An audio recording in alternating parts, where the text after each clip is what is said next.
The Hustler's Corner. People they're like not able to sustain their mental health in the government sector because of burnout. So I feel like if I can give them an example of someone who's in the same sector you're in, who's going through exactly the same hours that you're working, through the same challenges.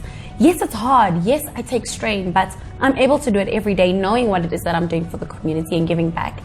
And not making excuses. Saying in the space that I'm working with, yes, there are resource limitations, but I am here right now and I'm going to give my patients the best of my time. That for me is what I feel like is my purpose right now. That can change. But I feel like too many times I've been in situations where I've been very positive on the outlook. Everyone else around me is just like, oh, the hours and oh, the workload and oh, the resources. And I then absorb that energy and then I let it affect me. And then I just have to say to myself, you know what? No. I am here to serve. I know why I'm here. I know what I want to do. And I need to focus on that, irrespective of what other people want to do. But what nobody tells you is that you will be alone. You will be alone. There will be people who will try to sabotage you. There will be people who say completely true things about you. Tell them. There's your camera. So you will be alone. There will be people who will say things about you. And while they are true, they manipulate them in such a way that makes it seem like a negative thing. So for example, I would do a 30-hour call. I'm exhausted. And I just need an hour's nap to go and sleep so that I can come back and work with my patients. People will then twist that and say, Khanya, why are you not seeing your patients? You haven't done all the work that you're supposed to do. Not realizing that I've just come from a 30-hour call. You know I'm exhausted, I'm tired. And now they get reported to the seniors and everyone gets involved because I just needed to take that hour for myself to recuperate so that I could come back. You know? Interesting, because my next question was exactly going to be that around the corporate environment. Because a lot of you guys hustlers, you might not necessarily be building your own business yet.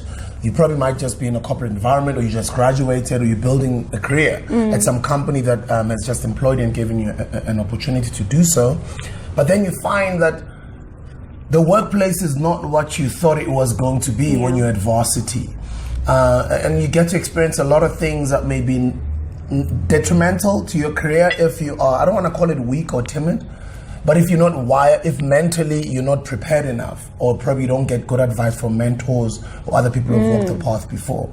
And I was going to ask if you've experienced any such. You're already sharing that those are some of the challenges that you're experiencing. But I also find that a lot of youngsters who graduate, they get undermined by the elderly generation that kind of feels, I've been working here for 20 years. Like, what can you tell me? Like, you've just come here. Like, what's in Lomtwana type of thing, you know?